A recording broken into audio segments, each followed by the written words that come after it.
You may start. Thank you. Good evening, everyone, and welcome to the Jefferson Elementary School District Governing Board. And at this time, it is 7 p.m. and we'd like to call our meeting to order. Ms. Covare, will you kindly call roll? Trustee Ku. Here. Marie Brizuela is absent. Andrea Jordan. Here. Munufo Leah Inga Awi. Here, thank you. And at this time, we will move on to our Pledge of Allegiance. And I'd like to ask Ms. Scott if you could kindly display our flag. And we'd like to ask Ms. Kessler to lead us in the pledge tonight. I just need to be able to share my screen. Don't have that capacity. Let's take care of that here.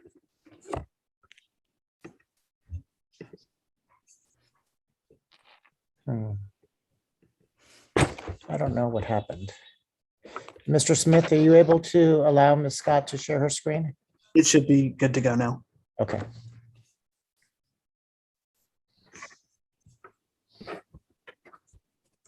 Okay, please stand. Put your right hand over your heart and begin. I pledge allegiance to the flag of the United States of America and to the republic for which it stands, one nation under God, indivisible, with liberty and justice for all. Thank you, Ms. Kessler. Thank you, Ms. Scott. We will now move on to our governance team meeting guidelines. And our governance team members review these before each of our meetings.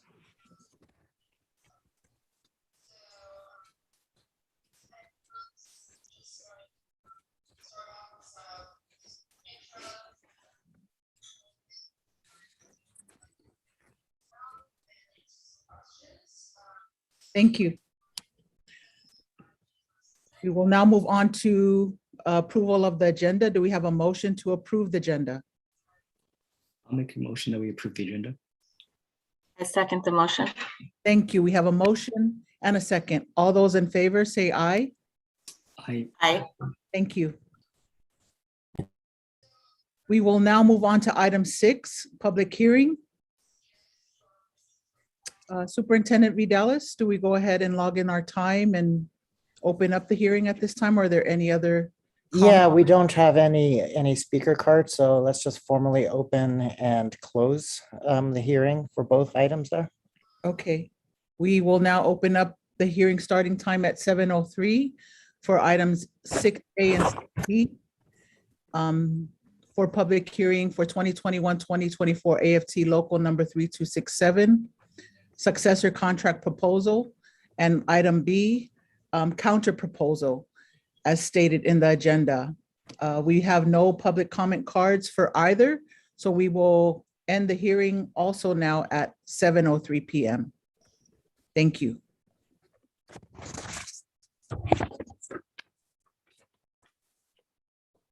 Communications, item 7A, board member acknowledgements and commendations. We will start off with Trustee Jordan. Thank you. Good evening, everyone. I'm happy to be here. I recently was able to attend one of our back to school nights. I really just want to say to the teachers and to the principals, just what a great job that you've done. I know that it has been virtual, and this has been an interesting, continuation of the year with the pandemic still in our communities. And so I just want to say thank you, and such a great job that was done with the back to school nights that I did attend. And I just want to acknowledge the hard work that was put into that. Secondly, also acknowledging that the pandemic is still in our communities. My children recently had gotten sick and I had to bring my child home. And so I just want to, implore everyone that has not gotten vaccinated that it does work. I am vaccinated. Both of my children ended up becoming sick, and I did not get sick at all. And so I'm very blessed. And I know that others have not been that fortunate. And so I just, again, want to speak out and say that vaccinations do work. Pfizer is now FDA approved, and we need to make sure to keep this out of our community so that we can keep our kids in school, and everyone is safe from, you know, our elders at home all the way to our children in the school sites. So I'm happy to be here tonight, and I'm looking forward to what the evening is going to hold. Thank you. Thank you, Trustee Jordan. Trustee Ku? Echo what Trustee Jordan said, just encourage everybody to get vaccinated, especially with the surge taking place across the country. Also want to wish everybody a happy September. I know it's been a long year, so hoping that the next couple months get better for all of us. And then lastly, just another reminder, there is a big election coming up in California next Tuesday. So just want to encourage everybody to vote. However you vote, make sure you speak your voice and just turn in your ballot before September 14th. Thank you both. I too agree with everything that you both have stated. I continue to encourage folks to get vaccinated. I was fortunate to get my booster shot last Thursday. And I did feel a little sick for the first 2 days, actually a little more sick than I did the first 2 rounds, but I'm doing fine right now. And I'm just very grateful to be able to keep myself safe and my family safe. And I will say I've been to numerous funerals more recently and have not been able to attend others who have been impacted by COVID. They have passed away because of COVID and they were unvaccinated. And I can tell you the testimony firsthand that they had stated from saying goodbye that they wish they did get vaccinated. So my hope is that if you have access, take advantage of the opportunity. Luckily for us in our county, there are many sites that are offering it. So it's much more accessible for us to get vaccinated. And of course, as we approach the 20-year anniversary of 9/11, it still feels not too long ago. Many of us are still impacted by that devastating morning that took away many lives unexpectedly. So prayers continue for the restoration of those who continue to carry that grief, and continue to pray for families that are not in our country, but who still feel impacted, as we see in the Middle East, impacted by 9/11. So I also want to just send out positive thoughts and prayers for all those. I have colleagues at work who have been impacted by many of the natural disasters around the country. And up north, I have family and friends who are impacted by the fires. And I'm so grateful that we have the fog. I would love sun, but we definitely have much to be grateful for. So thank you so much. I want to turn the time over now to Superintendent V. Dallas for any comments. Thank you. So as was mentioned, we are in our 3rd week of school, and we are learning or coming to grips with the fact that the virus is very much in our community, and as expected and has shared in the past, our school walls or boundaries are permeable. And so what is in our community comes into our schools, but we're working very hard to trying to keep it from transmitting in our schools. And I think I would say we are, for the most part, very successful at that. Our staff, remains vigilant, and this is about the time where we expect to see some drop off in adherence to some of the procedures and protocols that we have. And so we just encourage our staff to continue keeping on. I was discouraged and discouraged by the Contra Costa health officer's statement yesterday, that he believes that COVID is going to be with us for about a decade. So these practices that we have right now will be with us for quite some time. Hopefully we'll get a majority of our school age population, as well as adults working in schools, vaccinated. As shared, that is one key that is a bright light in this. And we just, this is going to mark this next generation and our generation as well. So just an announcement that we do have a COVID case dashboard on our website that's updated every Monday afternoon. This keeps track of the number of cases that are reported in our schools, through our schools, that we've come to know about. So every Monday we will update that number. Community members who are interested in that. Individual school community members will get notified through a letter or an email letting them know that a case has been identified in their school community. But this is just a district-wide dashboard. Much thanks to Mr. Valenti and all of the school site principals. They've been so diligent at doing the required contract tracing, that's been laid out by the Department of Public Health and by the San Mateo County Pandemic Recovery Framework. I've seen firsthand how maybe not one case, but 2 or 3 cases can certainly derail a day for somebody like Mr. Valenti, who is supporting school sites at doing their case contract tracing. It is very time consuming in order to do a thorough job. And in the middle schools, the contacts are, can be up to 25. So identifying and then notifying all of those people can be quite a task. So thank you to our middle school principals who've had to do this, our elementary school principals, Mr. Valenti for guiding them. I think your success is shown in the fact that we see few transmissions. I wanted to let the board know we do have our board vacancy up on our school district website. I think you can direct any folks to that. You can also direct them to me if they have specific questions about what a board member does and what the requirements are. Certainly they can speak to you. I'd probably recommend them speak to Ms. Jordan, who has the most recent memory of the learning curve. And you're now at about month 7. So I told you the first 6 months is the hardest. So now you're in the easy part of the job. And so she may be getting contacted by some prospective board members. Our middle school open houses are this Thursday. So if you have a chance, please visit that. It's the links are on the same page that I shared last week with you. I'd be happy to send them again if you need a fresh link. Thank you.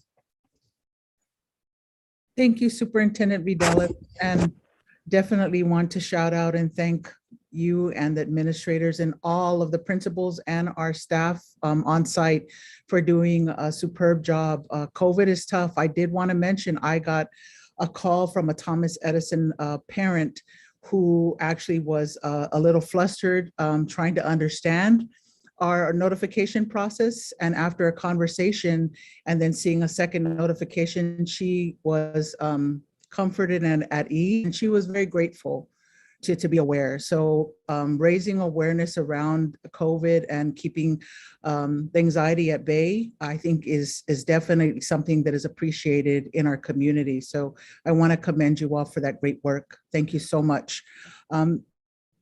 Moving on to general functions, item 8A, our consent agenda. The administration recommends approval of the start items on the rest of our agenda. And at this time, I'd like to entertain a motion. I'll make a motion that we approve the consent agenda. I second that motion. Thank you. We have a motion and a second. All those in favor, please say aye. Aye. Aye. Thank you. We will now move on to item 9B, Educational and Student Services with Ms. Scott, and we are looking at resolution number 21-09-08B to approve childcare and development services with CDE for 2021-2022 fiscal year.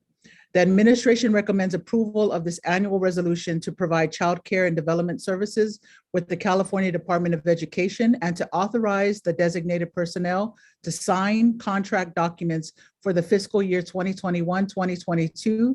This is an annual authorization for the state-funded preschool program. Ms. Scott, do you have any further comments? Do we have any questions from our trustees? If not, I'd like to ask for a motion. I will make a motion that we approve resolution number 21-09-08B to approve child care and development services for CDE for the 2021-2022 fiscal year as presented. Thank you. I second that motion. We have a first and a second, and Ms. Coveray, if we could have a roll call vote, please. Mr. Ku, Aye. Ms. Jordan, Aye. Ms. Leah Inga Anawai, Aye. Thank you. Item C, 9C, update on 2021-2022 professional development. And Ms. Scott, we will now turn it over to you. Thank you.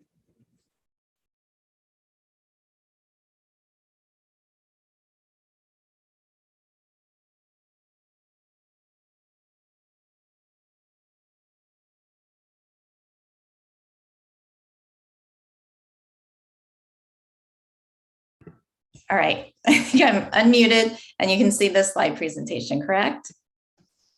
All right, well, we want to thank you. Jessica Pace is here to present with me tonight, and on behalf of the Ed Services Department, we want to thank you for allowing us time to share with you the exciting work taking place in our school district. We appreciate the direction and commitment the board has made to create an equitable school district, and we want you to know that your vision has and will continue to guide our work. So during this past spring and summer, a draft equity statement was developed by the board. This statement has been shared and discussed with all district and site leadership prior to the start of school. Site leaders are now replicating that process with their staff to gather an even broader and more comprehensive input. These collected viewpoints and ideas will be provided to the board near the end of October. So these 6 steps outlined by Digital Promise highlight the work districts should do in order to create more equitable opportunities and dismantle systemic barriers. So goal 1, set a clear and explicit vision for equity. And this will require that leaders be prepared to both be courageous and vulnerable in articulating their vision. And you, as our board, have begun this work by establishing an equity statement. Goal 2, ensure that equity is owned at all levels. No one person or department can bear the full responsibility of this work. It must be a collective effort. And this summer, Superintendent Vidalis developed an equity steering committee to lead the way. We have our ongoing work with ethnic studies led by Stephanie Martinez, which began in the middle schools this month. And a new group has begun to meet to develop a similar program for our elementary students. And we continue to offer ongoing professional development to all staff on universal design for learning and systematic ELD. Goal 3, translate equity into action. We must move beyond the discussion and begin to take courageous steps forward and do things differently. And part of that work will be to examine and revise some of our district practices and policies. And goal 4, in order to build equity capacity, we need to support our leaders and educators, which we will be doing and are doing through professional development. Next week, a few leaders will attend a conference titled Coaching for Equity. Universal Design for Learning professional development will be available to all staff on a monthly basis with additional support from their site leaders. And we also have a voluntary pilot group of teachers who are receiving ongoing training and support in systematic ELD. Goal 5 is to ensure an equitable access to quality instruction. Our district has invested resources to support a continued focus on professional development in both Universal Design for Learning and systematic ELD. These are 2 systems that are about identifying barriers that prevent equal access to the curriculum. And finally, goal 6, we want our students and families to thrive, and to do so, they must have access to a comprehensive support system. Our district has continued to develop our multi-tiered system of support for both academic and behavior outcomes, ensuring that all students have equal access to Tier 1 best first instruction, and then knowing which additional interventions and or enrichments to provide when needed allow all students to thrive. So our focus today is to dive deeper into our work that addresses goal 4 and 5, which is to build equity capacity for school leaders and staff and to ensure equitable access to quality instruction.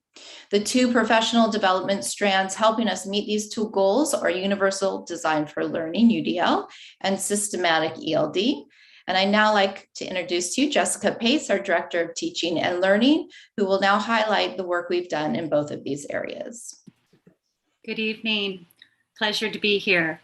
So how did we arrive at Universal Design for Learning? Well, let me take you a little bit back on a timeline of our past work so we can better understand how we are at the spot we are today. We spent the last 4 years laying down a solid academic Tier 1 foundation in JESD. We worked collectively with our teachers and pilot groups to bring to you recommendations of Common Core aligned materials for our TK to 8 for English Language Arts and Mathematics, as well as our middle school science and social studies.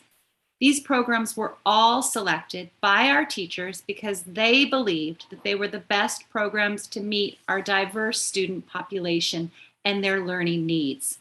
Then our fantastic instructional coaches supported our staff with the initial implementation and ongoing professional learning as we all dove in and learned the components of all of these new programs. Over time, we began to shift our focus from the implementation of programs to student learning outcomes. Our school sites and our grade level teams looked at our student data, and we noticed that our students still were not meeting the academic progress goals that we were setting. We began to explore just how could we begin to enhance the student learning outcomes for our students.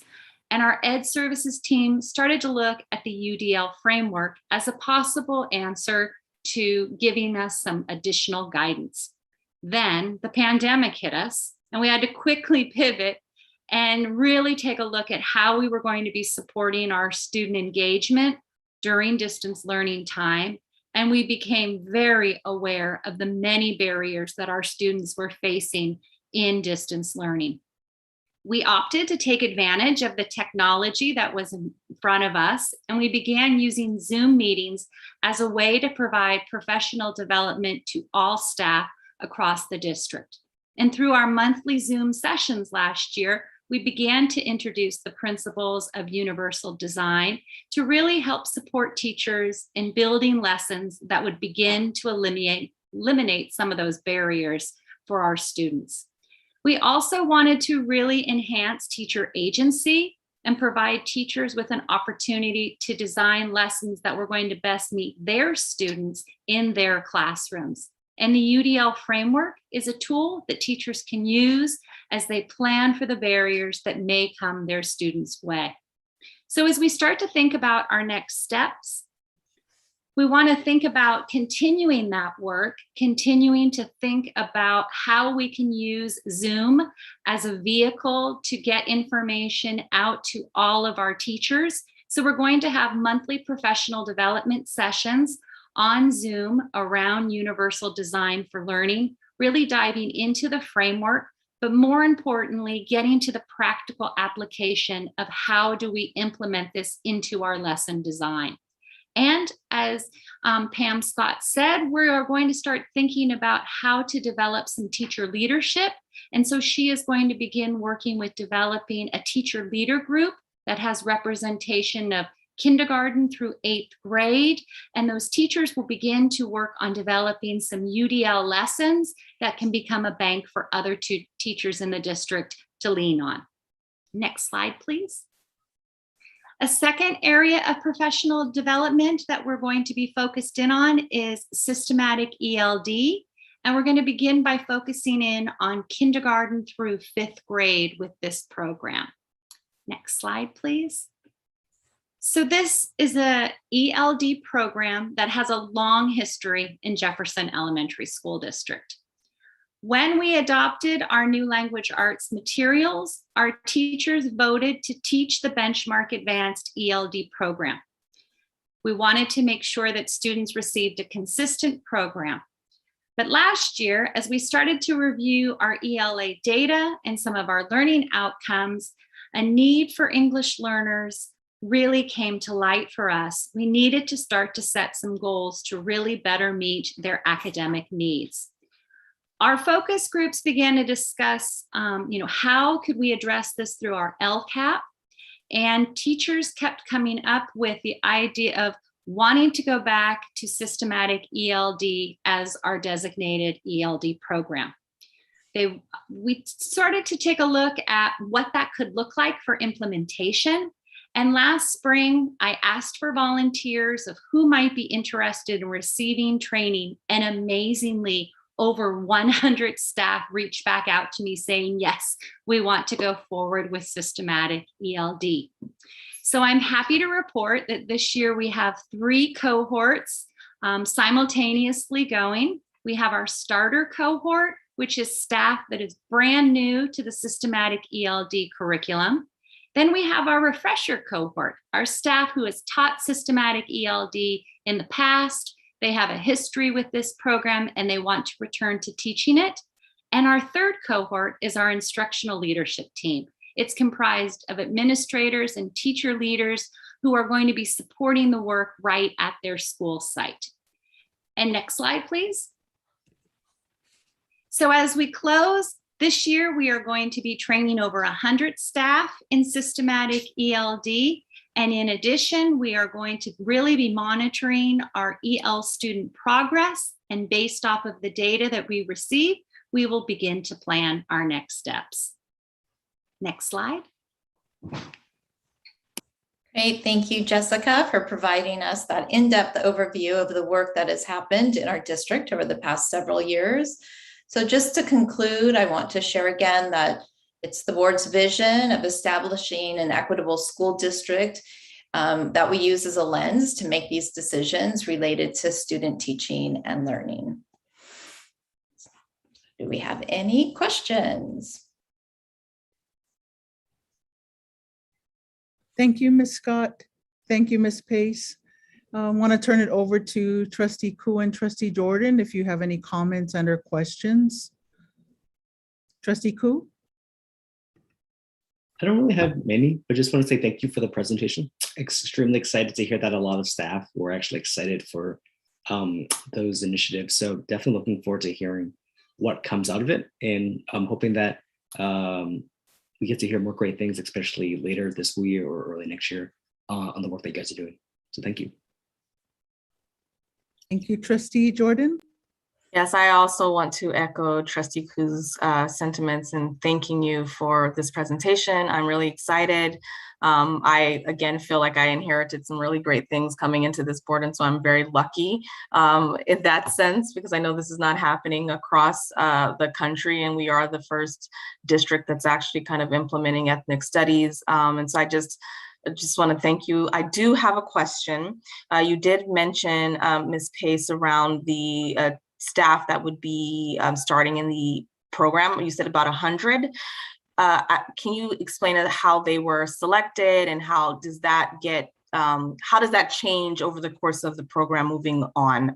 If you could explain that in any way, that'd be good. Great. So last spring, I went for volunteers, and teachers in kindergarten through 5th grade reached back to me. In addition, I have some instructional aides and some administrators taking part in the training. So between the 3 cohorts, we have 100 teachers and administrators represented in that cohort.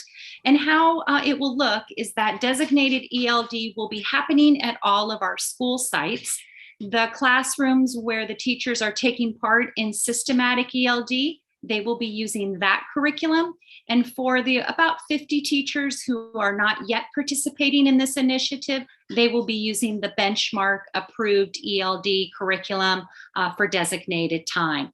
We want to gather some data between the 2 programs and really start making some instructional decisions based off of how our students are performing and which program is providing our students the supports they need to begin to accelerate their language development.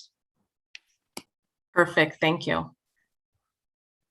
Want to thank you again for the presentation. I was going to ask if this was going to be offered at all of our schools. So I'm glad to hear that you have confirmed that it will be at all of our school sites. I look forward to seeing the data to see how the progress being made. As we know, especially during this time of virtual learning, many of our English language learners in this community has been identified as our highest need, and it's been difficult to learn, in this virtual space. So I'm really excited to hear of the progress. You never disappoint, Ms. Pace. You never do. So thank you for your ongoing work. I truly appreciate you. And thank you as well to Assistant Superintendent Ms. Scott. We thank you both. This is something we've been working towards, so I love to see that things are moving. Thank you again. Thank you. Yeah, let me just add, Trustee Liangano, those late nights that you guys spent last spring and the summer working on the board equity statement, is really bearing fruit.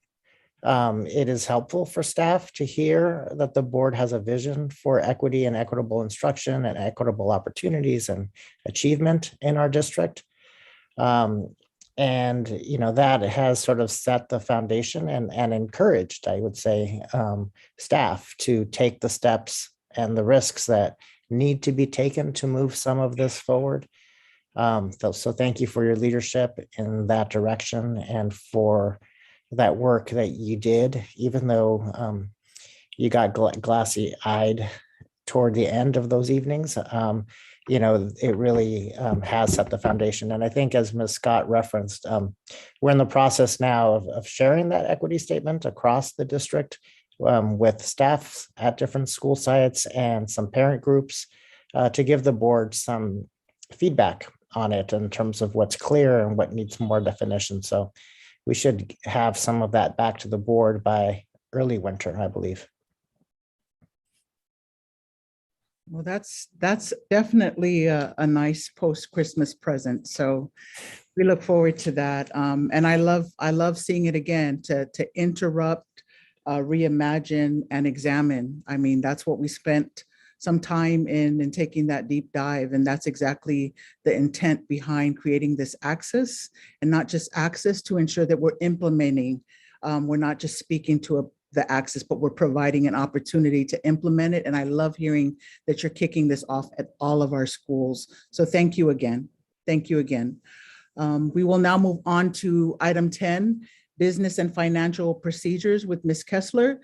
And we are looking at item 10E, and that is resolution number 21-09-08, the establishment of a student activity special revenue fund 08. The administration recommends approval of resolution number 21-09-08, establishment of a student activity special revenue fund 08. Ms. Kessler? Yes, so this is due to a new audit procedure. It's now required that we include the student body funds in the financial statements that we maintain on our software. In the past, nobody ever did this, and it was just audited separately and included it in the audit report, but it was not a part of the SACS audit report, and that is a new requirement. And so in order to open up this fund, we need to have this resolution passed so that we can comply. This year, for the audit purposes, we had to put it into a separate resource code that that doesn't separate it out nicely. It's allowed, but it doesn't separate it out nicely, so it ends up looking like it's commingled. And so that's what this is for. Thank you, Ms. Kessler. Trustee Ku, Trustee Jordan, do you have any questions and/or comments? If not, I don't have any comments or questions either. Do we have a motion? I'll make a motion to approve resolution number 21-09-08 for the establishment of a student activity special revenue fund 08. Second. Thank you. We have a motion and a second. And Ms. Coveray, if we could please have a roll call vote? Mr. Ku, Aye. Ms. Jordan, Aye. Ms. Leah Inga Anawai. Aye. Thank you. We will now move on to item 10F, Board Resolution number 21-09-08A, Adoption of Annual Appropriation GAN Limit. The administration recommends approval of resolution number 21-09-08 for the annual appropriations GAN limit for fiscal year 2020, 2021, actuals, and fiscal year 2021, 2022. Estimate. Well, this is a routine item. We do this every year, and every school district does. What it is the GAN limit puts a cap on what government can spend, and it takes the whole of California combined. And each school district and many government agencies they have their cap, and every year there's a recalculation to determine where that cap is and if anybody is above the cap or not. We are not above the cap, so there's nothing to approve in that sense. But just so that you do know, if we were above the cap, we would just go to the state and we would be able to increase it under their cap, provided everybody didn't get increased at the same time. Although this particular year, they thought maybe we would be with the original budget. That didn't happen. And if we're under the cap, the state gobbles it up, takes it away, and the way the calculation is made, we are 0 over and 0 under. And then they give it back to us. It comes back into our calculation for the following year. I know it's a lot of information, and the calculation is very complex, but I thought I would give a little bit, as Mr. Jordan, this is her first year with it. So we are not over. Thank you, Ms. Kessler. Trustee Ku, Trustee Jordan, any questions or comments? I just wanted to say thank you, Ms. Kessler, for obviously making my first year. I've so easy in explaining things in depth. And I think this is good news. We are not surpassing anything at this time. And so I trust your governance over our budgets, and I'm excited to see what this looks like when we review it again. I know this is the unaudited, so I'm assuming that we're probably going to get another report later on down the line. Okay, perfect. So thank you. Next up. Thank you, Ms. Kessler. I was wondering, you answered it, though I thought it was a use it or lose it, but you said that we would see it again next year. So Just gets into the calculation. yeah, thank you. Thank you so much. So right now I would like to ask for a motion for the resolution 21-0908A. I'll make a motion that we approved resolution number 21-09-08A, adoption of annual appropriation GAN limit. I second that motion. Thank you. We have a motion and a second. Ms. Coveray, if we could please have a roll call vote. Mr. Ku, Aye. Ms. Jordan, Aye. Ms. Leah Inga Anawai. Aye. Thank you. We will now move on to item 10G, fiscal year 2020-2021 unaudited actuals. And we turn it back to you, Ms. Kessler, and to Mr. Lauro. I'm going to share my screen, and Mr. Lauro will also be here to answer questions. He does the work of actually closing the books, and then we discuss it. We determine where we're going. I do want to mention a few things before I share my screen, as again, I know that Mr. Ku enjoys the financial reports very much, and also Ms. Jordan, this is a new report for you. So I wanted to just let you know that the unaudited actuals they're very important, and they're full of a lot of information. I'm going to try to simplify it. And of course, any questions that you have, we'll be happy to answer them. However, what I do want to say is, unlike the other reports, the first interim, second interim, adopting the budget and such, and also the governor's January proposal and May revise, this one is not so forward-looking. It is more a look at the past year, what happened.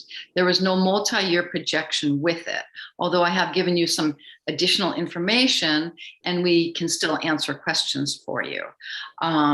So I just wanted to let you know that it's letting you know how we did last year. And that's really important because it helps us determine what the future is going to look like. And it also gives us an accurate fund balance to move forward with. So I'm going to share my screen. Hopefully I figured this out finally.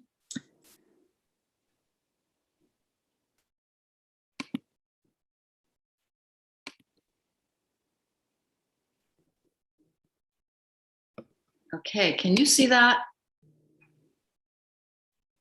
Hello? No, we can't see that. You can't see that. Okay.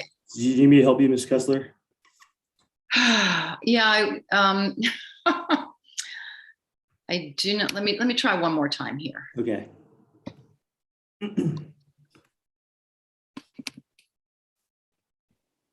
There we go. Okay, that's The bottom right next to the trash can. that's what I opened last time, but I guess it didn't work last time. Okay, now can you see it? Yes. Oh, good, good, thank you. Okay. So what the unaudited actuals are, it doesn't fit all on my screen, I'm sorry, is it's closing the books for the previous school year, which is the 2021 year, and it reflects everything that happened from July 1st through June 30th. And school boards have to approve it by the 15th after the end of the school year, 15th of September. The auditors will audit it, and then it needs to be submitted to the state by December 15th, and the auditors will do that for us. Then they will come and they will present the audit report to you in either December or January. So this slide here is a snapshot of all of our funds. It has a lot of information, but the first two here are the general fund. The first one is unrestricted, the second one was restricted. And basically it has the beginning balance, everything, all of these, the beginning balance of the fund, our total revenues for that fund, our total expenditures for that fund, and our year-end fund balance. What we have then here, just so that we keep you up to date, is the second interim, what our projections were at second interim, and what the difference is between the second interim projections and the year-end actuals. So these are the differences. This is the most important difference. It's a general fund unrestricted, and I will be going over why we have this difference, which we have every year, these differences. I'll explain these to you, and the only other ones I'd like to kind of point out are some big ones here. This one here of 15 million, and this one here of also 15 million. These are for the workforce housing project that we've got going, because we have purchase orders out there to build the project, but of course the project we haven't really spent that much money on it. So the purchase orders cause it to look like we're going to spend the funds, but then come the close of the year, we have to roll those purchase orders over into the following year. And so that's what these two are. But I will be explaining all of this to you here. So now we are in unrestricted general fund. This was shown on the other page, the total revenues for the year, the total expenditures for the year, and our surplus for the year. So almost a $5 million surplus. We take the beginning balance, we add the surplus, we have the new end fund balance. So these two match, that's why they're highlighted the same color. From this end fund balance, this 14.5 million, this is how it gets broken out. Here's that 14.5 million you just saw. We have a 3% reserve for economic uncertainty. That's based on our expenditures for the year. Some prepaids and cash amounts. These are very small. They're here. This one's going to be here every year, just like that. And these are just small prepaid amounts. We have some other designations, and you will see what those other designations are on some other slides. Matter of fact, you'll see that on slide 11. This is our end fund balance that is available for use. And so this is that total for the unrestricted. The restricted fund balance, this is the only place you're really going to see much of this, or at all actually, is the restricted fund balance of 7.6 million or 7.7 million. You will see that on slide 12. So we have a total in the general fund, when you combine the unrestricted and restricted, of $22 million. This is the same thing. It's just in a pie chart so that you can see the unappropriated amount, the restricted amount, the 3% reserve, the other designations, and the small prepaids and cash balance. So what I'm going to do these next 3 slides, what they're going to do is they're going to explain that that difference that you saw of where the 7,400,000, the difference between second to interim projections and the unaudited actuals. The revenues, we have fewer revenues by just over $500,000 or $600,000. We have greater lesser expenditures by $6.5 million, and we have a smaller amount of contribution, which is 1.4 million, and that's a positive for us. Now, the next 3 slides will show exactly what these are all about. Here's that $7.4 million difference. So first, I want to point out the revenues, and I'm going to go to my pages on it.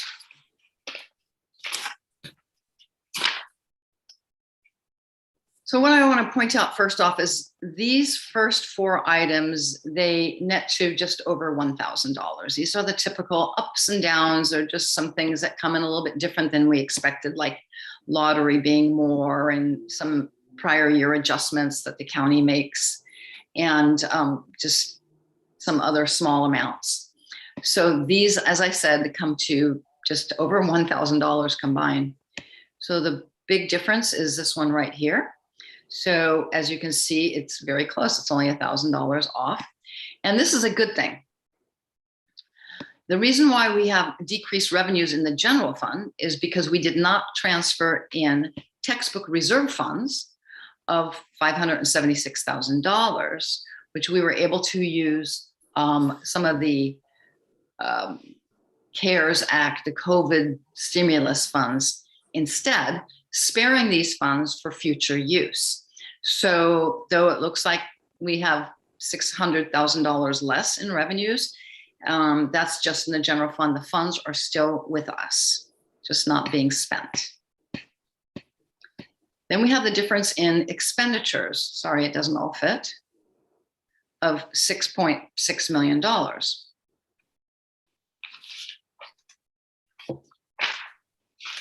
I have my notes. That's why I'm trying to flip some pages here. So the difference in revenues are, for the most part, that the biggest thing is each first line in each one of these, you'll see, is site carryovers. So the site had funds that they could spend, and they didn't spend them all. And so we carry it over into the following year, and you'll see that in the other designations as well. That was $1.9 million that they didn't spend, that we get to carry over into following years, and it goes to the school site. Another big one I want to show you is this one right here. So if you recall, in March, the governor gave us 2 big lots of money, the ELOG, the Expanded Learning Opportunity Grant, as well as the IPI, In-Person Instruction Grant, to help us come back to school. So we received $1.8 million in the IPI funds, and those were for school districts who came back, if you recall, April 1st through the end of the year, and every day after that you lost 1%. Well, we're getting like 93% because we were only 7 days later. And so we were able to use all those funds to pay for our teachers who came back into the classroom. So that saves us money from the general fund. So that was, again, that plus this one right here, the virtual principals were also charged there. These two combined were almost $2 million. And then the other one I want to point out would be down here, the pupil transportation. Well, clearly in 2020-21, we had very little pupil transportation, only at the end of the year. So we were able to save $835,000 of that. And then there's multiple other things. There was fewer stipends and per diem and substitutes. There were some unfilled positions, classified positions during the year. There are salary benefits for the salaries that you see. And there was like utilities. We had $121,000 of savings in utilities because we weren't open most of the time. So with all of these savings combined, and the ones with just the site carryover, the in-person instruction and the principal being transferred to the ELO and IPI grants and the transportation, those alone were $4.7 million. And then again, there's more, another 1.8 million, and just with many, many different little things.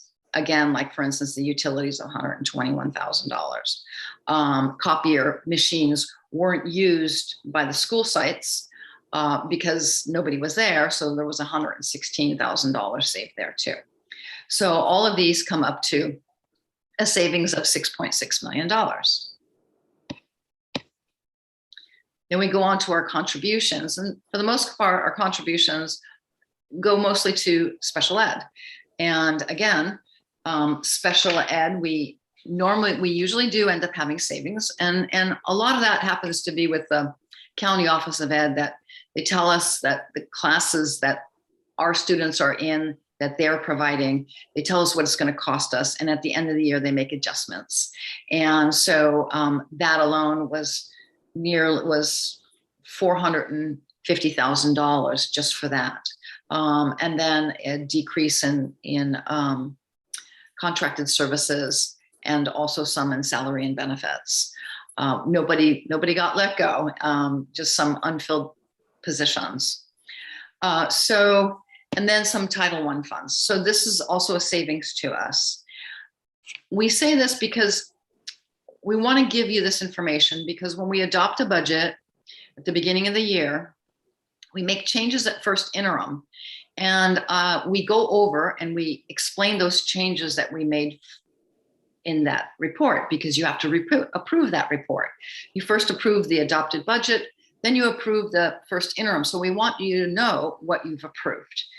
From first interim to second interim, we make adjustments again, and we want you to know what you approve. So we spell them out for you, like here. And then from second interim to the closing, the unaudited actuals, we do that again. So the things that you've seen here are the changes that have been made since second interim. And a decrease in contributions is like an increase in revenues, just because we're decreasing the contribution from unrestricted to restricted because it's not needed.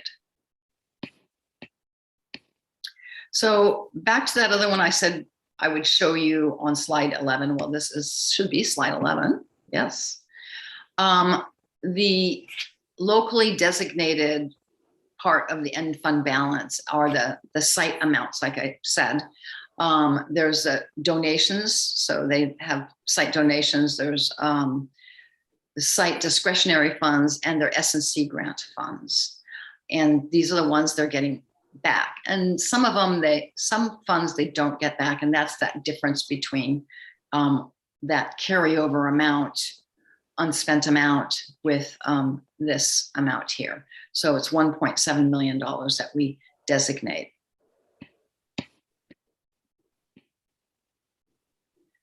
What this is are our end fund balances. If you recall that one part that showed the restricted of 7.6 million, this is the end fund balance in our restricted programs.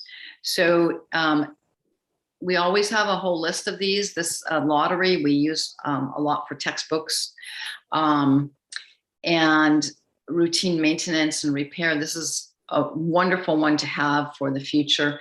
And part of why we didn't have to spend all of these is because we were able to do things with COVID funds. And the one I want to point out here is that, I'm sorry, here, these two combined, is the Expanded Learning Opportunity Grant. As I had said earlier, we had that IPI money, which was in-person instruction, and also this ELOG, as we call it, funds from the governor for coming back to school and providing the learning loss mitigation. So this is what we have left, plus this amount here.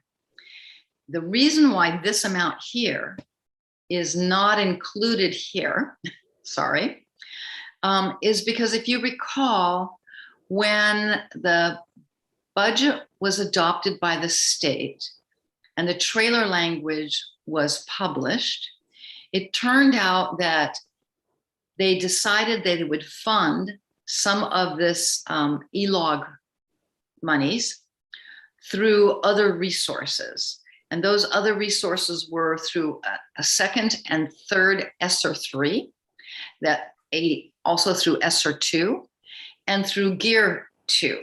So that what they're doing, the state is doing, is they're funding us these funds from their ESSER 3, ESSER 2, and GEAR funds. The thing is that the SACS coding does not have a place for us to put that, because it was done too late. When they decided this is where they were going to fund us. Originally, we thought we were going to be funded all in here, but then they broke it out. We still get the same amount, but we can't include this in our fund balance at this time because there's no place to put it. But we do have it. We will be getting it. Then we have what's called grants.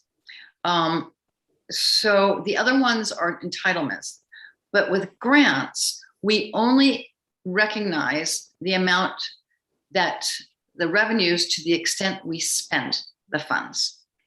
And so we have leftover funds. They don't show up in the financials because we can't recognize them until we spend them. This is a regular thing. This is just the way it's done. As you can see, here's some of our ESSER 1 or ESSER 2. So these two amounts are stimulus funds because of COVID.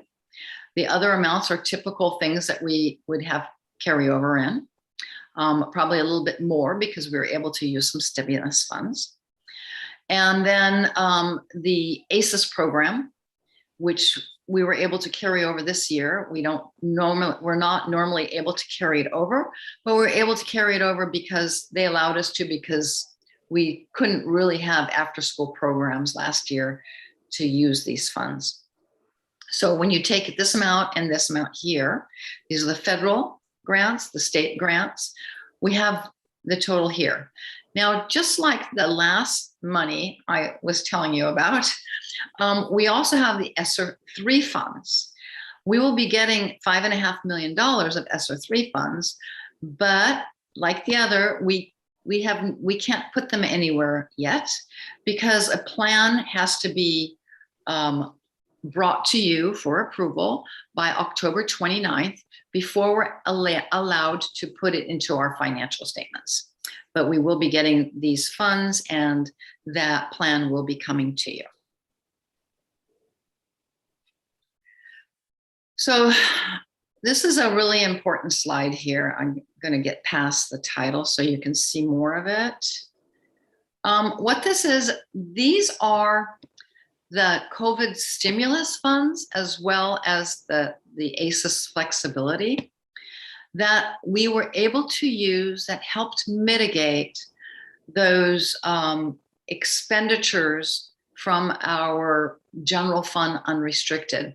Remember at the beginning, there was like $7.5 million difference between the second interim and the unaudited actuals of expenditures that went down. Well, this is where they went. You know, many of the majority of them went to all of these programs that were from, these are all COVID relief funds for learning loss mitigation and such. So, and here's that ELOG money where we spent some of it and the rest of it is being carried over. And here is that in-person learning that we have.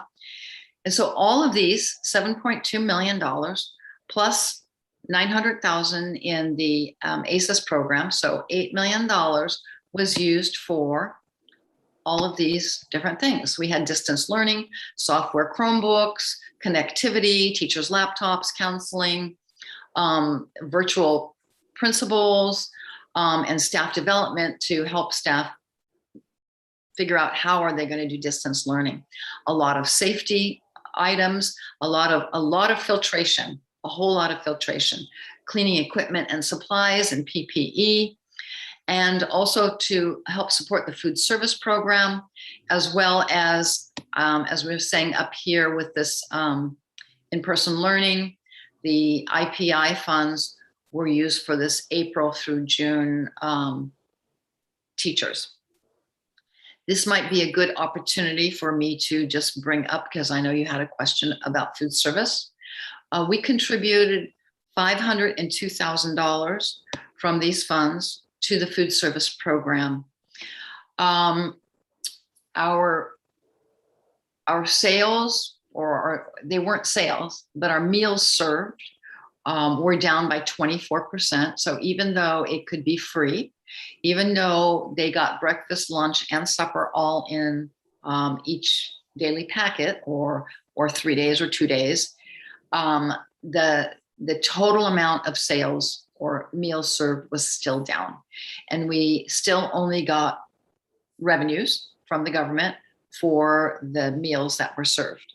So it was down 24%, and we needed to contribute that. So our actual loss was about $450,000, and we were able to contribute that $500,000. That'll help us in future years. Now, this year I did do, I looked into how we're doing this year. I took the last week, the 5 days, and annualized that. And we are ahead of what we were serving last year, but we are still behind what we were serving in pre-COVID.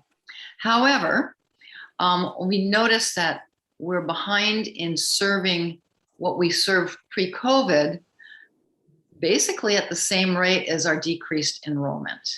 So it explains it, and hopefully we will pick up in the meals served this year. So some additional information. You will see these changes, this difference in fund balance that we ended last year with. This will be added to our beginning fund balance in the first interim. So it will up the fund, like when you approved the adopted budget, the fund balance was this much less than it is at closing. So this will be added to it, which is a wonderful thing, of course. The bad thing is our declining enrollment. So since 2015, we've lost 739 students from 2015 through 2020. And from last year to this year, we are 503 students further behind. So just since last year, it is a 9% loss in students. And since COVID, since 2018, it's 15% down. So that will affect our funding, of course. And these students were not included in our adopted budget because we did not know who was going to be coming to school and not. We have this year is still under declining enrollment protection. So we will get the ADA from 2019-20. But in 22-23, we will have to recognize the hire of the school year 22-23 or the current year. And if the current year is where we're at, we'll lose $6.4 million. Now in the adopted budget, $2 million was already accounted for and we expected to lose. It's an additional $4.4 million that we will be losing. With that, I'm very sorry, but do I have questions? And I'm going to minimize this so I can, unless somebody wants me to go to a particular slide, I will minimize this. Trustee Ku, Trustee Jordan, do you have any questions or comments? Trustee Ku? Sure, I have just a quick question. Thank you for the presentation. Could you go back to that last slide about declining enrollment of like 15% or so? So, so it says that there will be a reduction of LCFF funding of 6.4 million heading into next year or so. How does that look like for a multi-year projection in terms of like, are we a surplus, deficit, or I guess how does that look in terms of our reserves as well? Okay, so I want to point out something to you up here.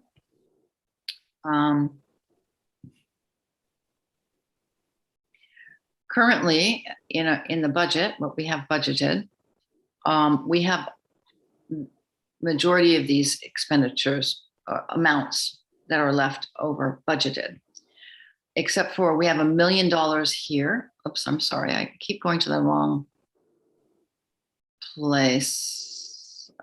These are the end fund balance. Yeah, $1 million. Is this the right slide? Let me see here. I'm sorry.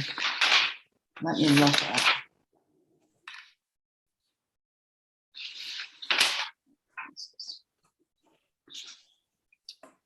Okay, I'm sorry.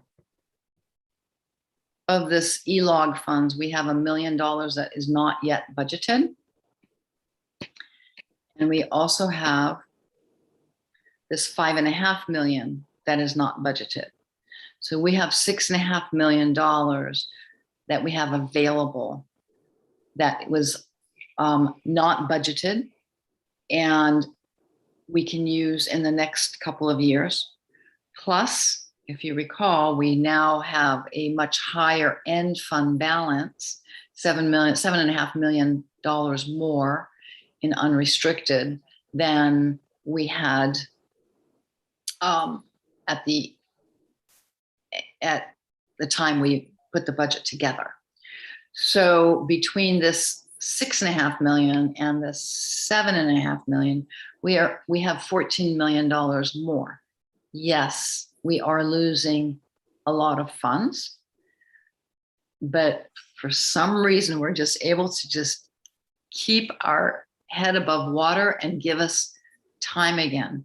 But we will have to adjust to this reduction in students if the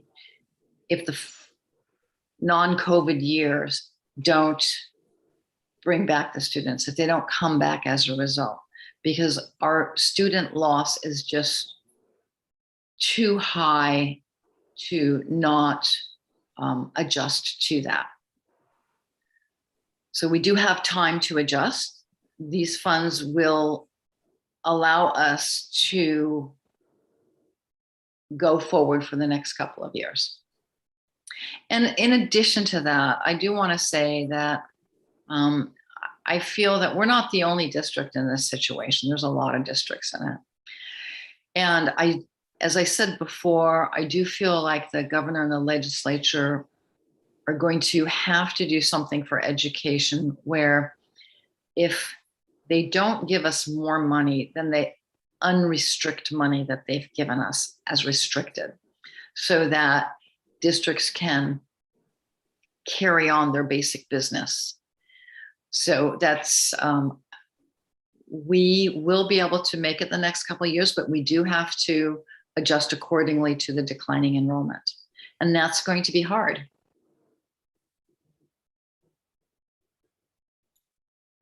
Got it. Thank you. And if I'm correct, the ELOG funds and the ESSER refunds you have here, those are more of, they're not like ongoing funds. They're more of just like sort of one-time funds related to impacts around COVID. So eventually these funds will disappear over time. Exactly.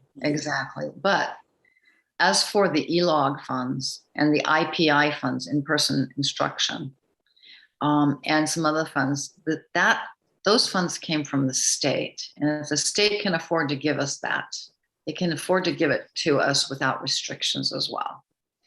And I think they're going to have to start doing something, because the declining enrollment is expected to continue statewide.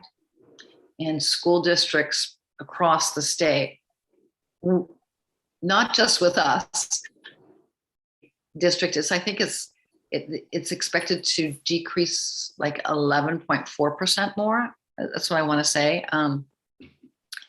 And many school districts will struggle with that. So the state legislature and governor are going to have to do something. And I do feel that either they've got to, Governor Brown gave us one-time monies year after year after year, which didn't allow us to do anything on an ongoing basis. And Governor Newsom, he's giving us, instead of one-time monies year after year, he's giving us one-time monies that are, or ongoing monies as well, that are earmarked for specific purposes. So what we need is those funds not to all be earmarked for specific purposes. Thank you. I do have some questions, and a lot of this is just me probably just getting acclimated with some of the lingo here. So something you had mentioned earlier about the savings that we normally have for the special ed. Could you explain to me why we normally have savings? I understand why we had more savings this year, but in the past, why is that generally the case? The biggest thing, the number one biggest thing, is the County Office of Ed. They tell us, they project what the cost of the classes are going to be for our students. And I guess right before I started working with the district, they came in, one year, they were so far behind what the cost was that they upped it, and they want it to be, they don't want to tell school districts that you owe more money. So I think they're budgeting and telling us conservatively, excuse me. But for us not to use their numbers, if we were to come to you and say it's costing us a lot more, and we didn't use their numbers, then that would put us in a really bad situation. And so we use what they tell us they're going to charge us. And then they, and actually a lot of times we're at the last few days before completely closing the books, and we're still waiting for those numbers from them. And they give it to us at the last second, and we just don't know what it's going to be until then. So that is the biggest thing. And then also, sometimes we have legal settlements, and the legal settlement might be linked to a student using specific services.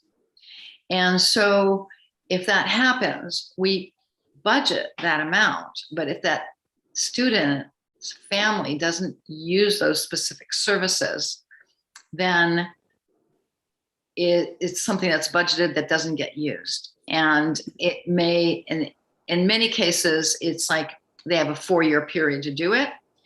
And so, I'm just making up the 4-year part, okay?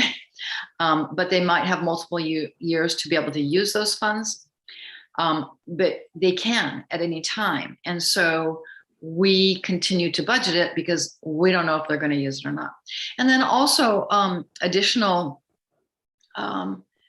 contracted services. They just contract for services, maybe for speech therapy or OT or something else, and then it doesn't get used. And so that's why. And also, Mr. Ku, I wanted to mention to you as well, is if you recall that last update that we gave you about the governor's budget, and when we gave that update, there were a couple things where we were getting extra funds. One of them was special ed, an additional like $500,000. And the other one was we were going to spend, we're going to save like, I think it was like $335,000 for the unemployment insurance rate. And so those are also not included in that adopted budget yet. Now, those will help us to mitigate some of this loss that we had. And Ms. Jordan, I didn't want to not finish answering any kind of question that you may have. So if you have some more, I'd be happy to answer them. I do, thank you. So the other thing you had mentioned was the site carryover that was not spent, that the sites still get those funds. Could you explain what you mean by that? Is it that they get to use the funds for example, we were in COVID and we weren't on site and we had funds allocated for something because we weren't on site, they couldn't use those funds. Do they get to now use those funds in this upcoming school year, or is it restricted or unrestricted like we talked about earlier? Are those funds just open to the site in general, or what does that look like? Go ahead. Can I answer this one? So every school site gets 2 preliminary buckets of money, right? So there's one that's a resource where they generate a budget based on the enrollment at their school site. And then they also generate supplemental and concentration dollars based on their unduplicated students, which would be free and reduced lunch, homeless, English learners.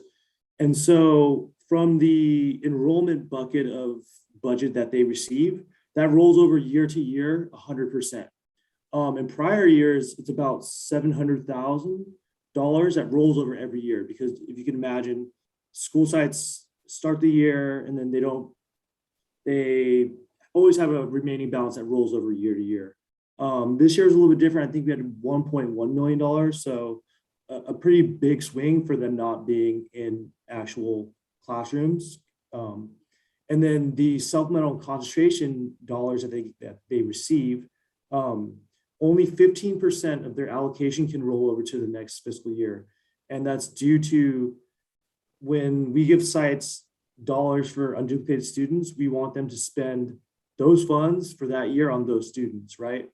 And so, like I said, this last year was such an anomaly that, when they don't have students that are in classrooms using tangible goods and burning through materials and stuff like that, it's just the rollover amount is going to be higher. It's going to be a greater amount.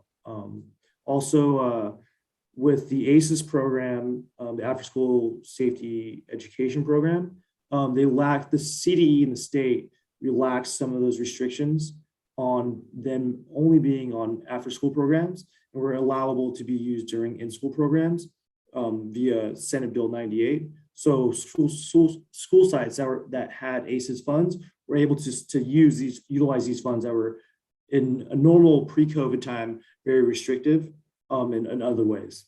So So yeah, that's essentially how the rollover funds work. And now these school sites now these have been rolled over into the 21-22 budget, and now they're available.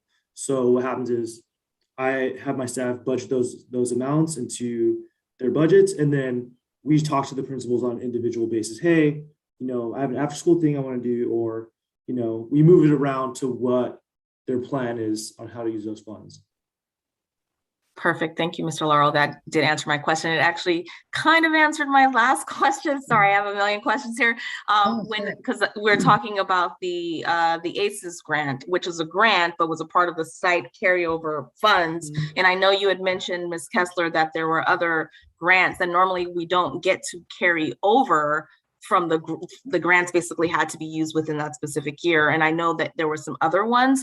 What specific ones other than the ACES are we able to carry over that are not a part of the school site funds? And I may be quoting this incorrectly, so you can correct me. So the majority of grants we can carry over.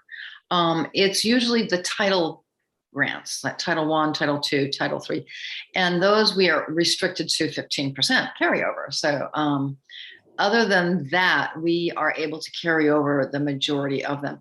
I think part of the confusing thing is the grants. We can only recognize the revenues to the extent we spend them, but then we can still carry those funds over in most of them, except for, again, the limitation on the title ones. It's an accounting thing that they require us to, it's just the way it is. So it looks like we've got nothing, and yet if we're entitled to 100,000 and we spend 10,000, then we recognize 10,000 in revenues and we recognize 10,000 in expenditures, but we don't get to show that we have a carryover. We have unspent deferred revenues, but it's just the way it's required for us to account for them. That is helpful. Thank you. I have no further questions. And one more thing to add, Trustee Jordan, is that the ACES program, similar to last year, CDE had recognized that there was going to be not as many opportunities to spend during after school programs. So they extended it until the remaining balance that we had from our 2021 grant till the end of December 31st, 2021. So the restrictions are back in place prior COVID rules, but it's good to know that we can still try to find a way to spend these funds. Otherwise, they go back to the state. Thank you, Mr. Laurel. I appreciate that. Those are great questions. I think it's important. I think especially those that are tuning in get to hear you ask those questions that they may be sitting with as well. So thank you both. And thank you for the presentation, Ms. Kessler, Mr. Laurel, we appreciate it. And at this time, if there are no further comments or questions, I'd like to ask for a motion for item G, FY 2020-21 unaudited actuals. I'll make a motion that we approve the unaudited actuals for fiscal year 2020-2021. I second the motion. Thank you. We have a motion and a second. All those in favor say aye. Aye. Thank you. So approved. Thank you. Thank you, Mr. Laurel, for attending and answering questions. When you do it so much every day that anytime you guys have questions, I'm always eager to answer them and make sure that you guys understand, what's going on. And yeah, like I said, I do it for 8 hours a day, every day. So it's refreshing to talk to somebody else about it other than Julie, even though I love Julie immensely. I'm sad she's going to be leaving, but it's refreshing to talk to other people about it. So happy to have them. Thank you. Thank you again. We appreciate it. We now move on to item 12A. We're gonna turn it over to Mr. Valenti. We're looking at the retirement of classified personnel, and the administration recommends approval of the retirement request from the following classified employee and requests an appropriate resolution be prepared commending her for her years of service with the district. Paula Santos, attendance technician at Ben Franklin, was hired on September 3rd, 1998, and her retirement is effective July 29th, 2021. Mr. Valenti? Yes, thank you very much. Yes, Ms. Santos has gone into her retirement. She and I just noticed there were hired on the same date back in 1998. I actually taught her son when I was a teacher at John F. Kennedy. And so I wish her and her family a wonderful time in her retirement and thank her for all her years of service, and highly recommend that her request for retirement be approved by the board. Thank you, Mr. Valenti. So at this time, I'd like to ask for a motion. I'll make a motion to approve certificated resignation for Michelle Fisher, 8th grade teacher at FDR, effective September 9th of 2021. Trustee Jordan, we're looking at Ms. Paula Santos. Oh, I apologize. No worries. I am on the wrong one. Is that B? 12A. 12A. There we go. Thank you. Yeah, my computer is being very weird. It keeps going back to the other one. Okay, now I have it.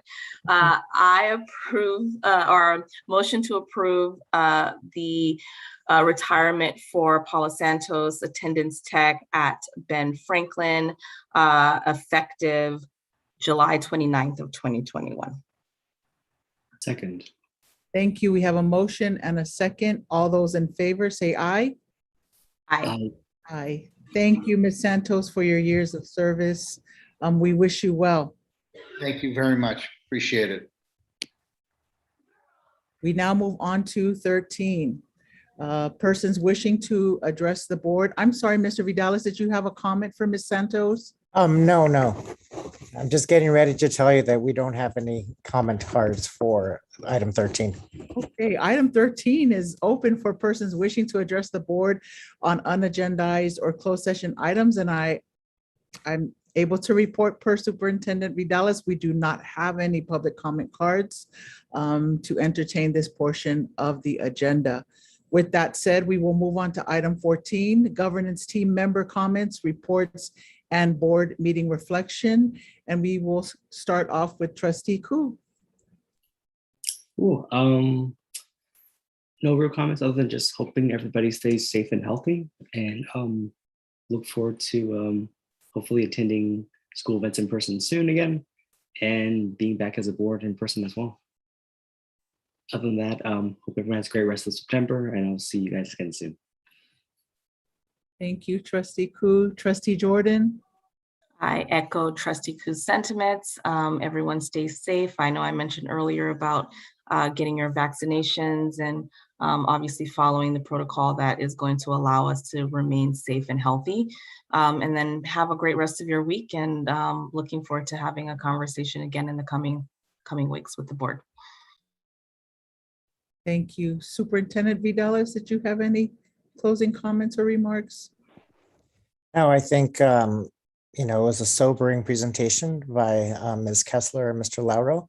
There's lots of questions that need to be answered for the coming years, but we're fortunate that we've been able to use our federal funds in creative ways to help soften the landing that we'll need to make, and perhaps space it out so it's not all of a sudden. So I'm happy for the creative thinking on behalf of Ms. Kessler and Mr. Lauro and the other staff members who saw it fit to replace some of our expenses with federal funds, and also for the public to know that we didn't just replace existing expenses. We spent a lot on new things that were COVID related, things that we wish we wouldn't have to spend on, but we did.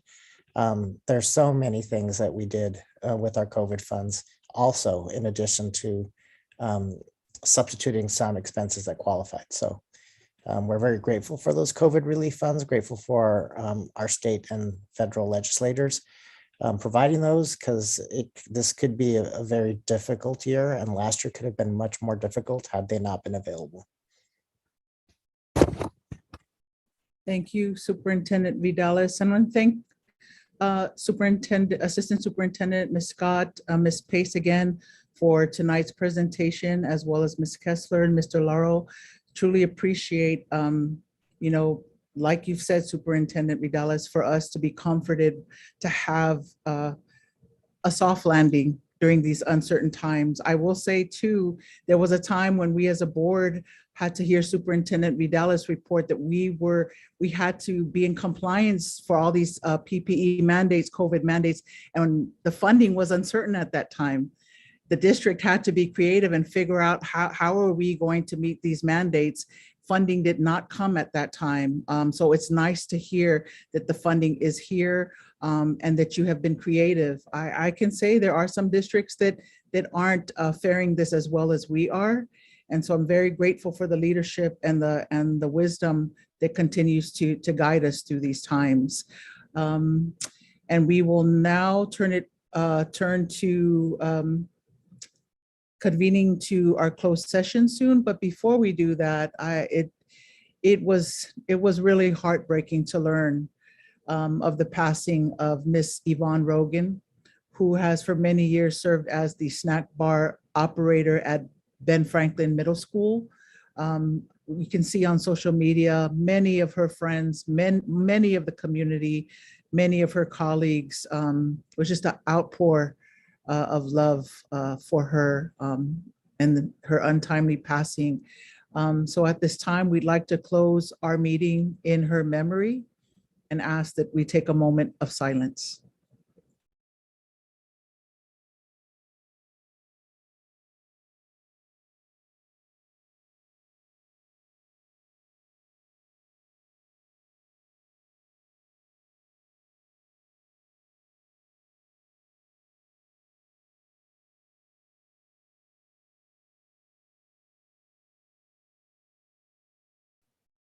Thank you. Our hearts and prayers go out to the Rogan family and to the Ben Franklin and JESD community who were fortunate enough to know her. We will now take a 5-minute recess before we reconvene to our closed session. So we will return at 8:39. Thank you again. Good night. Thank you.